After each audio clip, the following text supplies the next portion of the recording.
প্রত্যেক দেশের জন্য খেলাধুলা শুধু বিনোদন নয়, এটি আবেগ, সাংস্কৃতিক পরিচয় এবং গর্ব।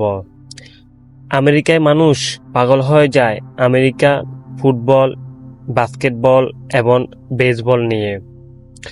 আর সমুদ্রের ওপারে যুক্তরাজ্যের মানুষ বেঁচে থাকে ফুটবল, ক্রিকেট আর ফর্মুলা রেসিং নিয়ে। দুটি দেশ, দুটি আলাদা ক্রীড়া সংস্কৃতি, কিন্তু একটাই ভালোবাসা, তাই হলো স্পোর্ট। আজ আমরা জানব ইউএস এবং ইউকে এর সবচেয়ে জনপ্রিয় খেলাগুলোর ইতিহাস, পাগলামি আর কোটি মানুষের আবেগের গল্প। আমেরিকা খেলাধুলা যেন জীবনের অংশ।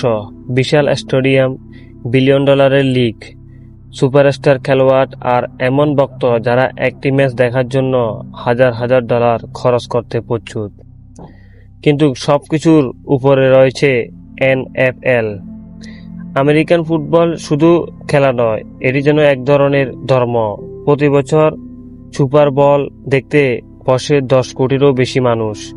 পরিবার একসাথে বসে, শহর থেমে যায় আর পুরো দেশ ইতিহাস দেখতে থাকে। NBA পুরো পৃথিবীকে বদলে দিয়েছে। নিউ ইয়র্ক রাস্তা থেকে, কোর্ট থেকে শুরু করে আফ্রিকার, এশিয়ার ছোট গ্রাম পর্যন্ত কোটি কোটি মানুষ স্বপ্ন দেখে পরবর্তীতে মাইকেল জর্ডান, কোব ব্রায়ান্ট কিংবা লেব্রন জেমস হওয়ার। NBA খেলোয়াড়দের শুধু অ্যাথলেট নয়, বিশ্বব্যাপী আইকনে পরিণত করেছে।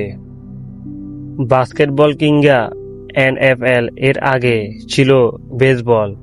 100 বছরেরও বেশি সময় ধরে বেসবলকে বলা হয় আমেরিকান ফার্স্ট টাইম। গরমের সন্ধ্যা ভরা স্টেডিয়াম, হটডগ আর ইতিহাসের মুহূর্ত, বেসবল যেন পুরনো আমেরিকার স্মৃতি বহন করে আসছে। এবার চলুন যুক্তরাজ্যের, যেখানে ফুটবল শুধু বিনোদন নয়, এটি জীবন। ইংল্যান্ডের শিশুরা পড়তে শেখার আগে ক্লাব সাপোর্ট করতে শেখে। Manchester United, Liverpool FC, Arsenal FC, Chelsea FC, এই ক্লাবগুলো কোটি কোটি সমর্থক রয়েছে পৃথিবী জুড়ে। ইংলিশ প্রিমিয়ার লিগ আজ বিশ্বের সবচেয়ে বেশি দেখা ফুটবল লিগ। শত শত বছর আগে ইংল্যান্ডে জন্ম হয়েছিল ক্রিকেটের। একটি সাধারণ গ্রামে খেলা থেকে এটি পরিণত হয়েছে বিশ্বের অন্যতম বড় খেলা। ব্রিটিশ সাম্রাজ্য ক্রিকেটকে ছড়িয়ে দেয় পুরো পৃথিবীতে। আজ ভারত, পাকিস্তান, অস্ট্রেলিয়া, বাংলাদেশ ক্রিকেট নিয়ে বাঁচে, কিন্তু এই শিকড় এখনো গভীরভাবে যুক্তরাজ্যের সাথে জড়িয়ে আছে। যুক্তরাজ্য মোটরস্পোর্টের একটি শক্তিশালী